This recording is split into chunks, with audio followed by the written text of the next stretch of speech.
तो भगवान पांडवों से आज्ञा लेकर के हस्तिनापुर से आज्ञा लेकर के द्वारका चले गए। वहाँ पर भगवान का बहुत स्वागत सत्कार हुआ। अब कुछ काल व्यतीत हुआ, राजा परीक्षित का जन्म हुआ।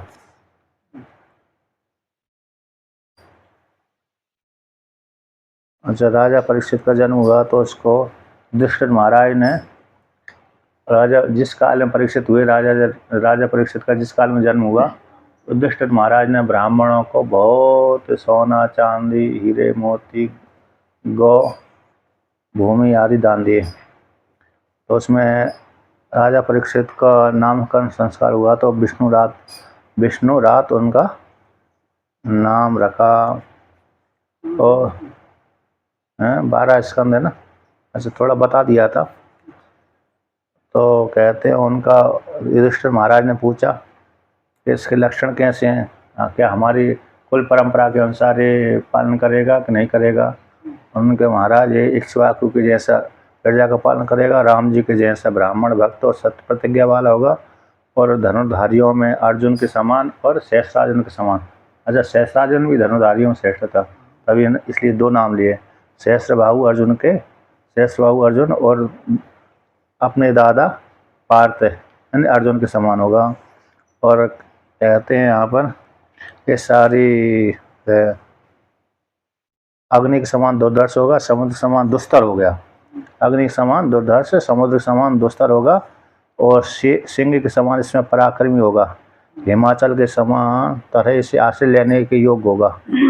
हिमाचल के जैसे आश्रय लेते ना अरे कौन तपस्वी लोग, उसी प्रकार से इसके आश्रय बहुत से राजा लोग लेने योग्य। पृथ्वी के सदृश तितिक्षु रहेगा, माता पिता के समान सहनशील रहेगा, ब्रह्मा जी के समान समता, शिव जी के समान कृपालुता और लक्ष्मीपति के समान आश्रय देने वाला होगा। सद्गुणों की महिमा को धारण करने वाला होगा, और सद्गुणों में भगवान श्री कृष्ण, सद्गुणों की महिमा को धारण करने में श्री कृष्ण के अनुयायी होगा। रंती देव के समान उदार। अच्छा, रंती देव का बड़ा नाम है, इन्होंने सब रंती देव राजा हुए ना, सब कुछ दान कर दिया था। रंती देव का इसमें आता है बहुत दान।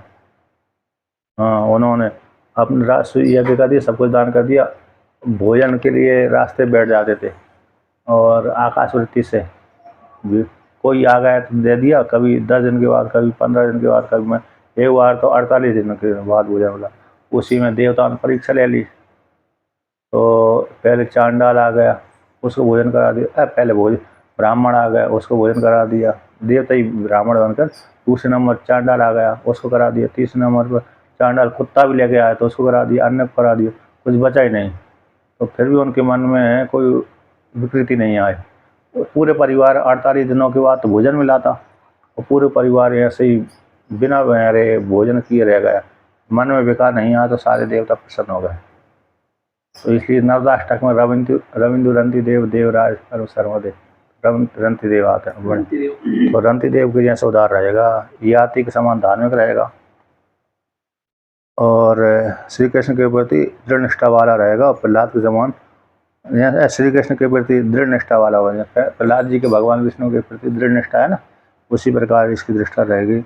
और बहुत से अश्वमेध यज्ञ करेगा, 3 अश्वमेध यज्ञ किए उन्होंने, और वृद्धों का सेवक रहेगा, और इसके पुत्र राजर्षि होंगे।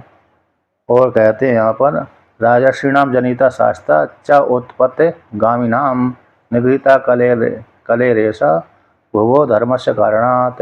राजर्षियों को उत्पन्न करने वाला होगा, और उत्पत्ति गामी नाम, जो धर्म के उल्लंघन करेंगे ना उसको प्रशासन करने वाला होगा। और कलयुग विशेष रूप से धर्म का पालन करवाने वाला होगा, धर्म की रक्षा करने वाला होगा। और कलयुग को कैसे निगृहित करने वाला, दंड देने वाला होगा, इसके लक्षण। और फिर विशेष रूप से एक और है कि तक्षक के द्वारा, ब्राह्मण के हिसाब से तक्षक के द्वारा इसकी मृत्यु भी होगी। हाँ, है ना। तक्षकाद आत्मनो मृत्युम दुष्पुत्रोपे सर्जी तात प्रपत्स्यतः उपसृत्य मुक्त संग पदम हरे। 27वां श्लोक। तो कहते हैं ब्राह्मण कुमार के साप से वह तक्षक के द्वारा अपनी मृत्यु को सुन करके तब उपसृत्य मुक्त संग सबका त्याग कर देगा और हरि के पद को प्राप्त करेगा, यानी हरि की प्राप्ति। ये सब प्रारब्ध की बात पहले ही बता दी, यही तो बताई थी और का, मतलब मुक्ति उसके प्रारब्ध में थी है, मुक्ति तो उसके प्रारब्ध में थी, ठीक ना, उसमें क्या वो भी तो बताई सब।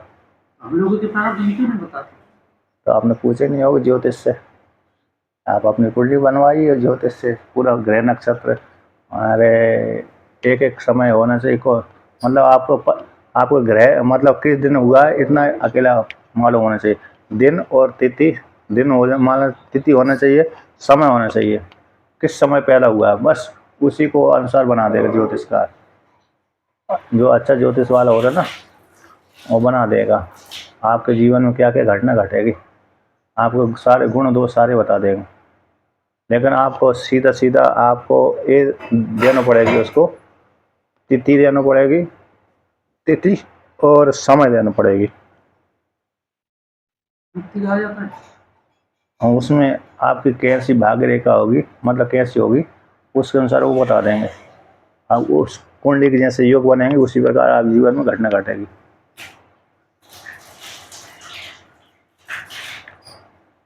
तो कहते हैं भगवान हरे पदम मुक्त संग है ना, यानी सब आसक्ति छोड़ देगा।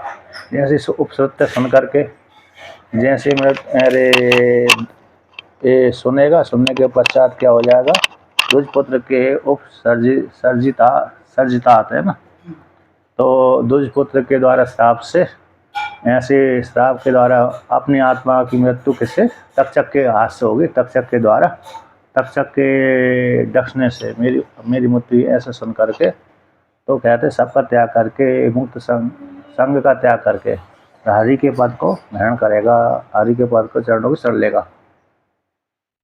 अब इसके पश्चात जितासित जिज्ञासितात्म यातात्म्यो मुनिर्व्यास सुताद असौ ऋत्वेदम नृप गंगायाम या सत्याधा कुतो भयम, के जिज्ञासित होकर के आत्मा के यातायात सुख को जानने की इच्छा से ये गंगा के तट पर बैठ जाएगा राजा, सबको त्याग करके। और वहाँ पर मुनि व्यास के सुत से है, ये कैसे, उस मुनि व्यास के सुत जो सुखदेव जी से, तो सुखदेव जी से क्या होगा, ये वहाँ पर जाकर आत्मा के यथार्थ स्वरूप को सुनेगा, वो सुन करके वो प्राप्त कर लेगा। यास्यति कैसे, जो अवय पद है उस अवय पद को प्राप्त कर लेगा। को तो अवय पद तो अकुतो वयम को अवय पद को वो प्राप्त कर लेगा।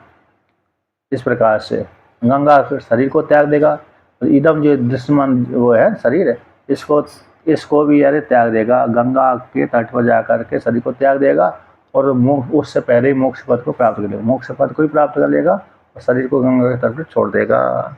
व्यास जी के मुख से जिज्ञासित होकर के आत्मा के यथार्थ स्वरूप को व्यास जी के पुत्र सुखदेव जी के मुख से अरे भागवत कथा श्रवण करके आत्म तत्व को जान लेगा। इति राज्ञ उपादिश्य विप्रा जातक कोविदा लब्धापचितयः सर्वे प्रति जगमु सुखान गृहान। इस प्रकार से राजा की आज्ञा से बोले करके, और राजा को क्या कर दिया, ब्राह्मणों ने इस प्रकार से उस बालक के जात कर्म को वर्णन कर दिया।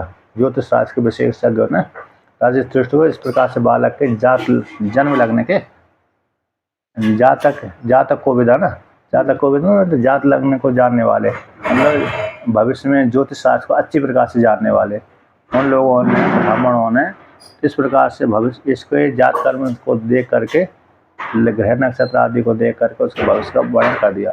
और फिर राजा युधिष्ठिर ने उनको बहुत स्वर्ण आदि दान दिया और दान दे करके ले करके वो अपने अपने घर को चले गए। इस प्रकार से लोक में वह परीक्षित नाम से विख्यात को प्राप्त होगा, ये वर्णन कर दिया। अब आए त्रयोदश अध्याय में। अब यहाँ पर उन्होंने बहुत दान दिया है ना, कई यज्ञ किए, बहुत दान दिए, तो ब्राह्मणों को बहुत दान दिया युधिष्ठिर महाराज ने, फिर यज्ञ भी किए है ना। अब उसी के कुछ काल बाद जब परीक्षित पैदा हो गया उसके कुछ काल बाद अब जो कौन आए, विदुर महाराज, यज्ञ हो रहा था, मतलब युद्ध चल रहा था, तो उनको कहा कि मैं अपने आपस में पांडवों को कौरवों को लड़ता हुआ नहीं देख सकता। तो वो युद्ध क्षेत्र युद्ध होने से पहले से यात्रा के लिए चले दिए थे, क्योंकि कष्ट होगा, सारे मारे जाएंगे अपने आप ही, तो मारे जाएंगे तो फिर सहन नहीं हो पाएगा, इसलिए वहाँ कहाँ चले गए, वो तीर्थ यात्रा चले गए। जब युद्ध समाप्त हो गया, मान लिया, देख लिया कि पांडवों को राज मिल गया और धृतराष्ट्र के सारे पुत्र मारे गए, अपने भाई तो थे उनके, तो बड़े भाई के सारे पुत्र मार गए। तो घूमते घूमते यात्रा को आए, घूमते घूम करके हस्तिनापुर में आ गए। तो सभी ने स्वागत सत्कार किया। कौन ने? युधिष्ठिर महाराज ने स्वागत सत्कार किया, कुंती ने, द्रौपदी ने, 5 पांडवों ने, और इनको प्रणाम किया, धृतराष्ट्र को, गांधारी को प्रणाम आदि किया। इसके पश्चात कहते हैं अब उन्होंने अपने भाई की वो देखा इनको किस प्रकार से कल्याण होगा। यद्यपि इन्होंने पहले से ही सनत्सुजाति जो महाभारत में है ना, पहले से ज्ञान सुन रखा था, लेकिन ज्ञान पुत्र मोह कारण दब गया। क्या हो गया था? दब गया था। इनको ज्ञान तो था पहले से, अधिकारी थे, ये भी दब गया था। लेकिन अब इन्होंने कहा कि ये तो अभी घर आ सकते हैं, अभी भी तो आ सकती है। तो इनको क्या किया, विदुर महाराज ने राजा युधिष्ठिर मतलब धृतराष्ट्र को तो धीरव से उपदेश किया, शनै। तो उन्होंने कहा, विदुर जी ने काल की गति को जान करके बड़े भाई से कहा, देखो यहाँ पर 18 नंबर पे 18वां, विदुरस्तद अभिप्रेत्य धृतराष्ट्रम अभासतः राजन निर्गम्यताम शीघ्रम पश्येदम भयमागतम। विदुर जी ने इस प्रकार धृतराष्ट्र को कहा, काल की गति को जान करके, हे राजन, गम्यताम शीघ्रम, यहाँ से चले जाइए। गम्यताम, गच्छत हुए ना, गम्यताम कहाँ का रूप है? लुट लकार का। निर्गम्यताम, निकल जाइए। गम्यताम तो लुट लकार का ही तो है। लुट लगा तो आज्ञा दी है। निर्गम, हे राजन, निर्गम्यताम, निकल जाइए। इदम, पश्य देखिए, भयम आगता, भयंकर, शीघ्र यहाँ से निकल जाइए, देखिए महाभय आ गया।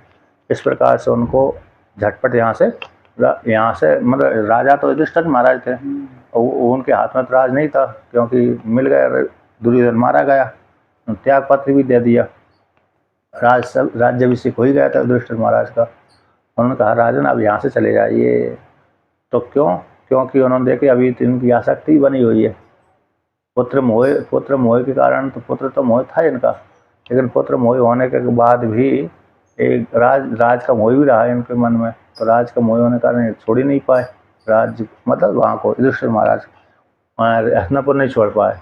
और युधिष्ठिर महाराज इनकी अच्छी प्रकार सेवा करते थे, ऐसा उपेक्षा नहीं करते थे। भीम को छोड़ करके, भीम थोड़ा यार उपेक्षा करते थे। तो यहाँ पर वर्णन किया, तो कहते हैं अब उन्होंने आसक्ति देखा, जंगल में जाने की इच्छा ही नहीं हो रही थी। तो उन्होंने कहा, देखो यहाँ पर आया 22 अच्छा श्लोक। उन्होंने कहा, देखो तुम्हारे जिनके प्रति तुम आसक्ति थी, जिनको लेकर के तुमने राज यहाँ पर रहना चाहते थे, वो तो तुम्हारे सारे चले गए।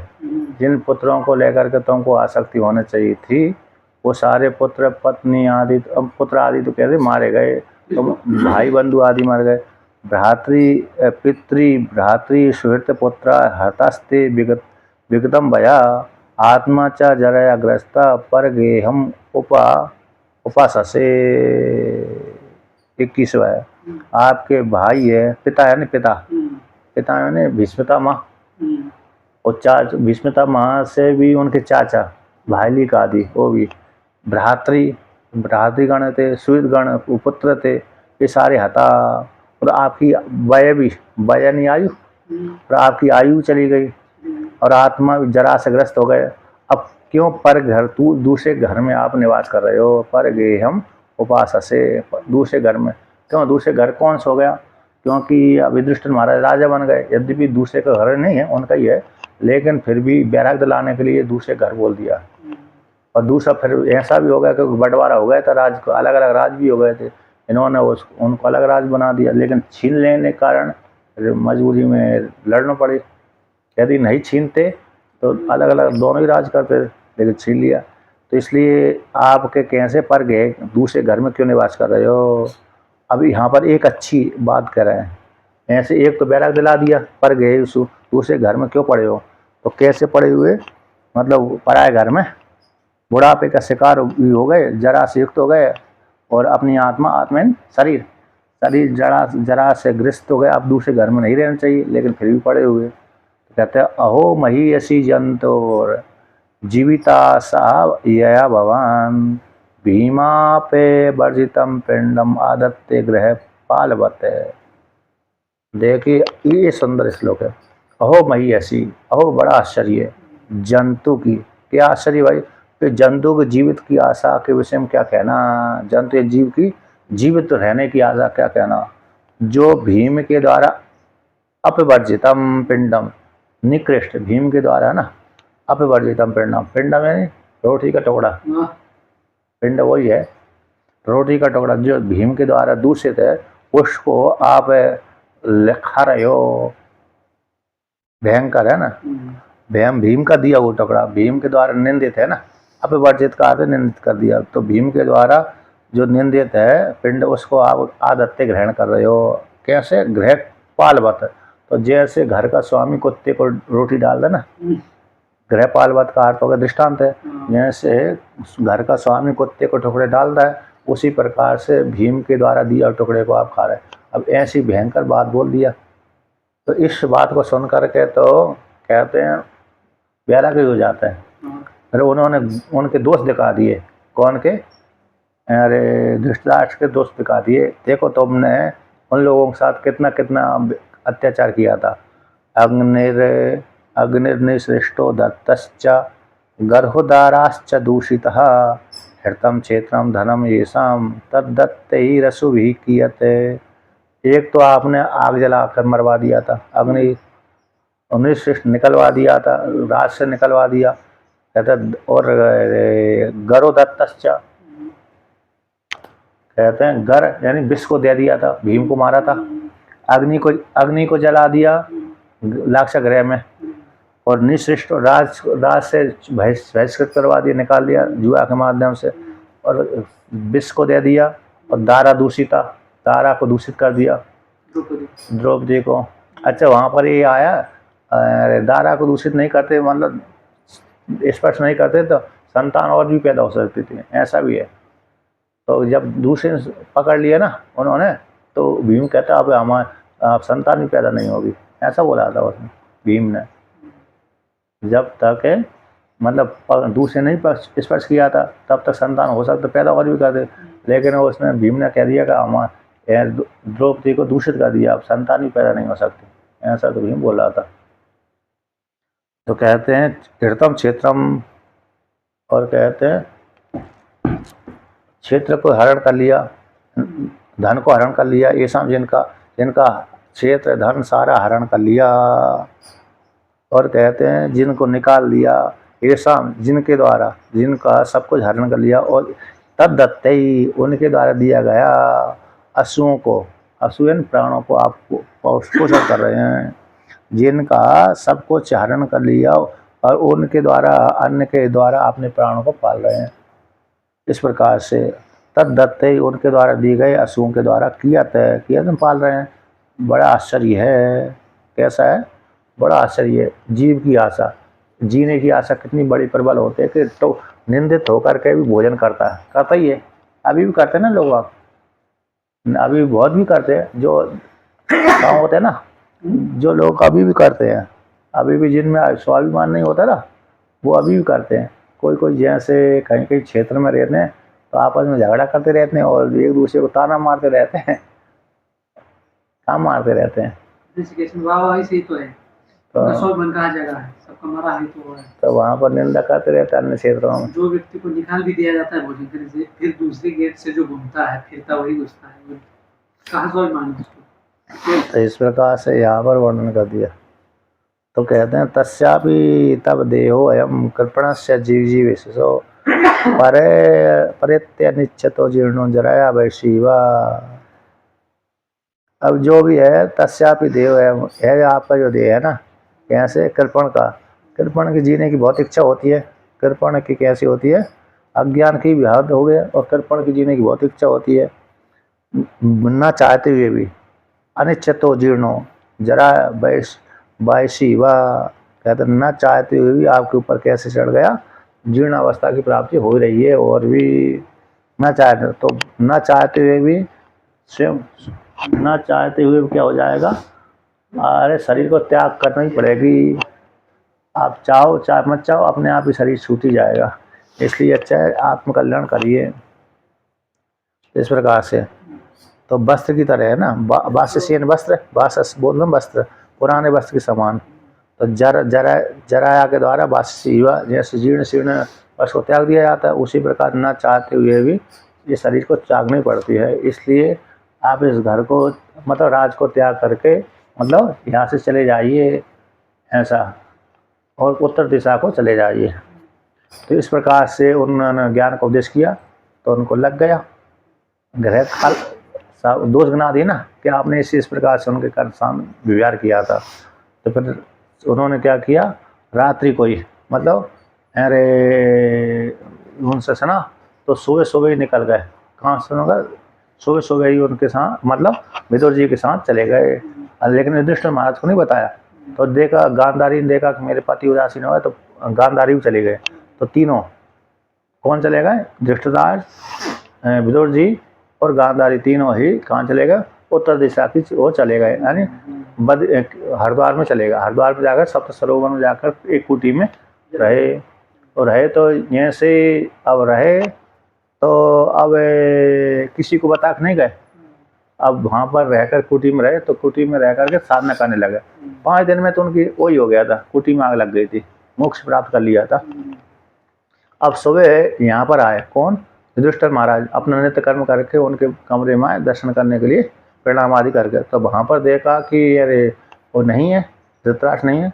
तो धृतराष्ट्र नहीं है तो उन्होंने पूछा सेवक कहाँ पर गए, संजय से पूछा कहाँ पर गए, कहाँ है, कहीं ऐसा नहीं है पुत्र शोक के कारण अरे गंगा में जाकर कूद गए होंगे। हाँ आशा ये तो किया था कि राजमहल में नहीं देखे, तो उन्होंने देखा कि हो सकते पुत्र शोक के कारण दोनों ही कैसे माता पिता चले गए, हाय में मारा गया इत्यादि दुखी, अपने को दुखी माना, अपराधी माना। तो इस प्रकार से संजय से संजय ने कहा मेरे को ठग लिया, मेरे को नहीं बता गए कहाँ गए। और बाद थोड़ी देर के बाद नारद भगवान आए। तो नारद भगवान कहा के नारद भगवान को स्वागत सत्कार किया। तो नारद भगवान से दुखी को देख करके नारद जी ने कहा, हे युधिष्ठिर महाराज आप चिंता मत करिए, आपके जो पिता धृतराष्ट्र हैं वो हिमालय क्षेत्र में चले गए। कहाँ पर चले गए, अरे हरिद्वार में है, सप्त सरोवर में हैं। तो वहाँ पर तो कहते हैं वो वहाँ पर जाकर के आत्म कल्याण करने की तपस्या कर रहे हैं। इस प्रकार से उनको मोक्ष की प्राप्ति हो जाएगी, आप वहाँ पर मत जाना, आप उनके साधन में विघ्न मत बनना, है ना। तो इसलिए उनका शीघ्र ही मोक्ष फल की प्राप्ति हो जाएगी। अब मैं देख रहा हूँ कि वो एक ठूंठ के समान खड़े हुए हैं, यानी भविष्य की बात नारद जी ने यहाँ पर प्रत्यक्ष बताया था। भविष्य काल की बात को वर्तमान काल में बताया कि इस प्रकार से उनको सदगति की प्राप्ति हो जाएगी। तो इस प्रकार से वहाँ पर वर्णन किया। तो जब इनसे प्रकार से नारद जी ने पूछा, नारद जी ने कहा, नारद जी की वाणी सुन करके वो संतुष्ट हो गए। और संतुष्ट होकर के वे कैसे नारद जी को विदा कर, युधिष्ठिर महाराज नारद जी की वाणी सुनकर संतुष्ट हो गए और ज्ञान के विषय में चर्चा करी। तो सारी चर्चा सुनसान करके शांत हो गए और नारद भगवान की बात सुन करके शांति भी हो गए। अब इसके पश्चात नारद जी अपने दिशा में चले गए, अभी लोग, और युधिष्ठिर महाराज अपने कार्य में व्यस्त हो गए। इस प्रकार से ये कथा हुई। अब कुछ काल व्यतीत हुआ, कितना हो गया, काल व्यतीत होते होते 30 वर्ष से 35 वर्ष हो गए। इसी के बीच में उन्होंने कई यज्ञ किए, दान पुण्य किए, राज संचालन किया। इनके राज युधिष्ठिर महाराज ने, इनके राज में ऐसा आता है, दैहिक दैविक भौतिक तापा राम राज का नहीं व्यापा। उसी प्रकार से युधिष्ठिर महाराज के राज में आता है कि इनके राज में कोई भी अरे दैहिक दैविक और मानसिक ताप नहीं होते थे। जैसे जो यजमान चाहता था उसी प्रकार से उनको फल की प्राप्ति होती थी। अब 35 वर्ष हो गए, तो 35 वर्ष हो जाने के पश्चात युधिष्ठिर इनका विवाह में सब राजा परीक्षित का विवाह भी हो गया। उनकी पत्नी का नाम क्या है? पत्नी का नाम राजा परीक्षित। उत्तर की पुत्री थी, उत्तर की पुत्री। अच्छा, मामा की लड़की की थी क्या? महाराष्ट्र में नियम चल रहा है ना अभी। हाँ, वही महाराष्ट्र में भगवान श्री कृष्ण ने भी ऐसे किया, लेकिन मनुस्मृति में निषेध है। मनुस्मृति में मामा की लड़की के साथ नहीं करना चाहिए, उसमें प्रायश्चित बताया है। लेकिन महाराष्ट्र में चल रहा है, दक्षिण भारत में पूरा प्राय का चल रहा है। भगवान ने भी किया, भगवान ने भी तो ऐसे ही है। सुभद्रा और अर्जुन दोनों तो मामा बुआ के लड़के थे। और यहाँ पर तो 3 पीढ़ी रही। कहाँ पर?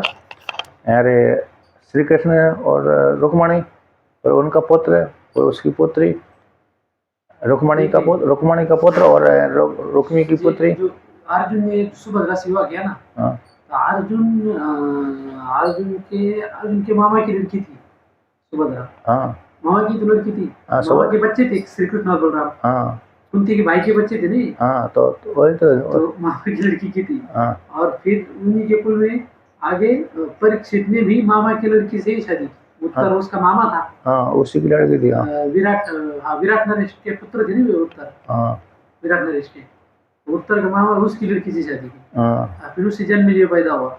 जन्म 4 पुत्र पैदा हुए। जन्मेजय तो मुख्य आता है, प्रधान है वो। 4 राजा बने, लेकिन जन्मेजय प्रधान रहा।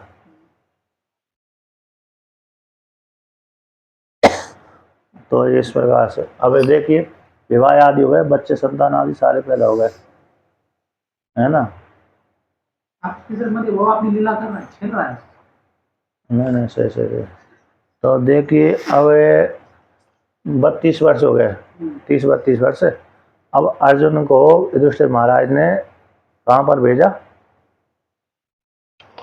अरे द्वारका भेजा। तो अरे अर्जुन वहाँ पर 7 महीने रहे। युधिष्ठिर महाराज ने अर्जुन को भेजा। हाँ, क्या कर, भगवान की क्या इच्छा है, क्या करना चाहते हैं, वो भेजते रहते थे। अर्जुन प्राय करके अयोध्या वहाँ पर हस्तिनापुर छोड़कर वहाँ चला जाता था द्वारका। उनको ज़्यादा द्वारका में रहे, कृष्ण भगवान के साथ ज़्यादा रहते थे। तो वहाँ पर 7 महीने रहे। तो 7 महीने रहने के पश्चात अब युधिष्ठिर महाराज को शंका होने लगी कि अरे अर्जुन लौट कर नहीं आए, अब शकुन देखे। तो उन्होंने भीम से पूछा, अभी तक आए नहीं है।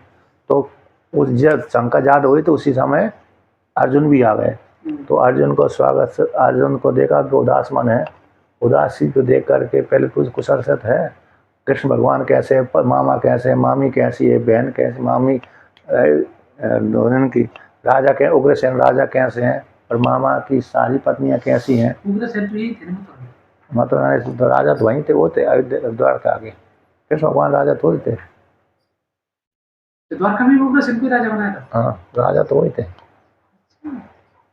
याति राजा का श्राप था ना, याति राजा का श्राप था। उस श्राप को यार सिद्ध किया था भगवान ने। अच्छा, तो ये सारे द्वारका में रहते। हाँ, मथुरा नगरी इसके सारे लोगों को ले गए थे जरासंध के आक्रमण से। सही और क्या।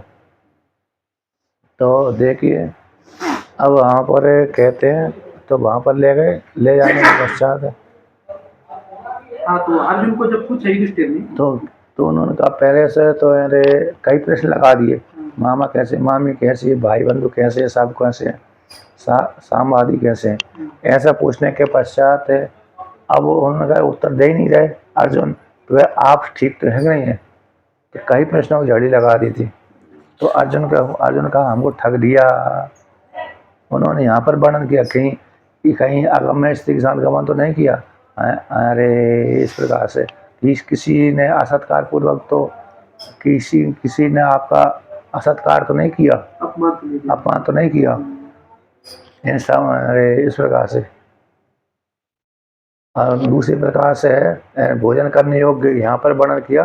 भोजन करने योग्य बालक और बूढ़ों को छोड़कर पहले से भोजन नहीं कर लिया, यहाँ पर ही आया बालक और बूढ़ों को पहले भोजन कराना चाहिए, इसको छोड़कर पहले तो भोजन नहीं कर लिया इत्यादि ऐसा पूछा। ऐसा पूछने के पश्चात बता दे, अच्छा एक बात बताइए, आप स्वस्थ तो है कि नहीं है? तो ऐसा पूछने कहते पहले तो यहाँ पर वर्णन किया कि जब उत्तर नहीं दिया तो कहते आप स्वस्थ तो हैं कि नहीं है? तो कहते पहले तो पहले से स्वयं दुखी अर्जुन थे, तो कृष्णों की झड़ी से और दुखी हो गए। तो हमको कृष्ण भगवान ने ठग ली, कृष्ण ने ठग लिया। जिनको हम मामा कहते थे, जिनको भाई मित्र मानते थे, जिसने मेरे प्रेम कारण धागा वो तो हमको छोड़कर चले गए, मेरी शक्ति भी उनके साथ चली गई। अब हम ये लोग उनका तब तक नाश हो गया था, नाश हो गया था। तो सारा हाल चाल बता दिया। जब यह हाल चाल बता दी आपस में कौरव यादव आपस में लड़कर मर हो गए वज्रनाभ। और इसके पश्चात वज्रनाभ को वहाँ से मथुरा में से ही राजगद्दी दे के ही आए थे वो तो, राजगद्दी वहाँ पर मथुरा में उसको वज्रनाभ को राजगद्दी दे करके फिर इधर आए थे। तो उस प्रकार से मतलब यदुकुल का नाश हो गया, करके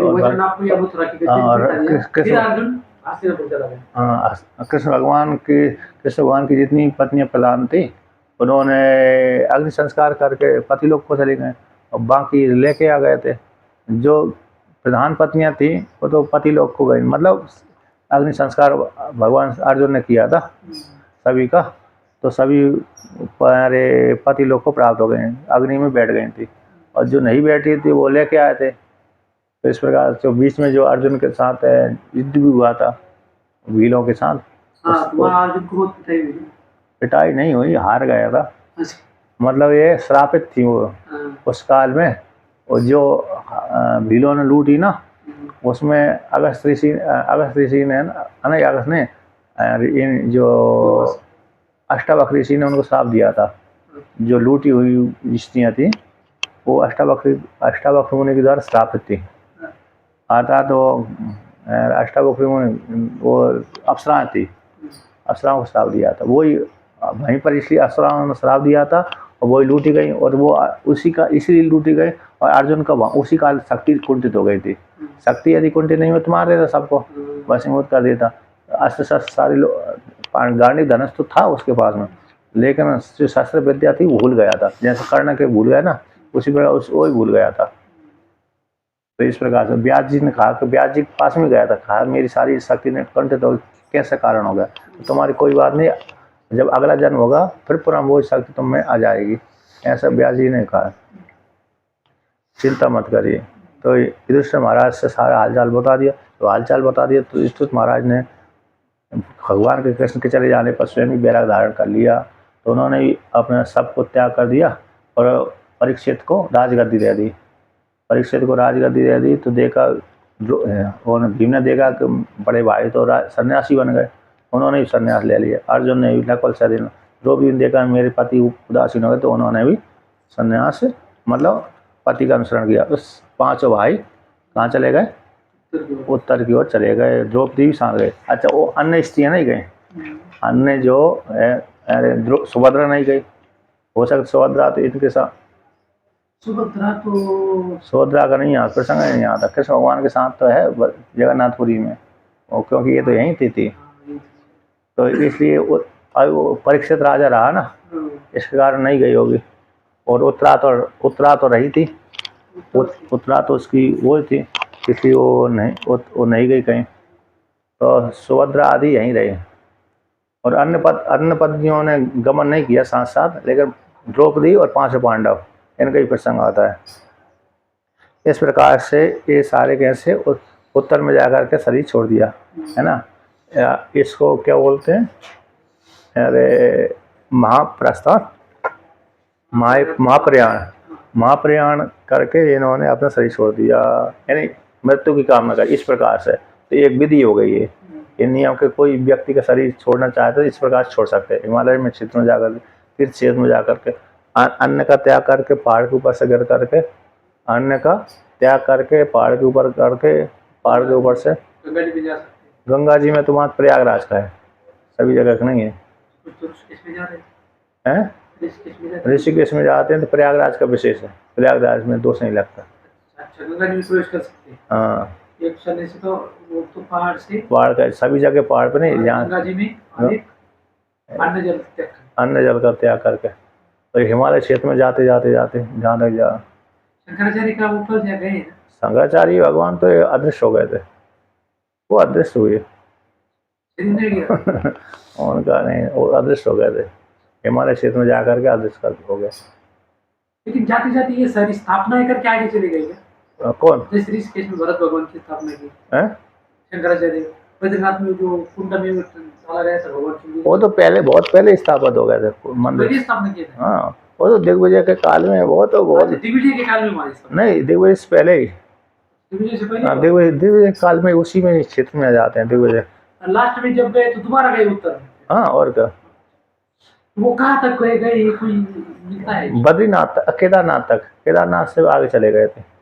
ऊपर चले गए। हाँ, केदारनाथ से अदृश्य हो गए। हो सकते चीन में चले गए हो, लोग कह रहे हैं हैं? अदृश्य, अदृश्य हो जाते हैं। क्या प्रमाण है इसका? प्रमाण तो है ना दिग्विजय में, और शंकर दिग्विजय। वो तो लिख दिया तो दिग्विजय तो बाद में लिखा। तो बाद में तो बाद में तो लिखी जाती है, व्यास भगवान जी ने भी तो बाद में लिखा है। तो दिग्विजय भी किसने लिखी है? विद्यारण स्वामी ने लिखी है। तो इसलिए वो अदृश्य हो जाते हैं।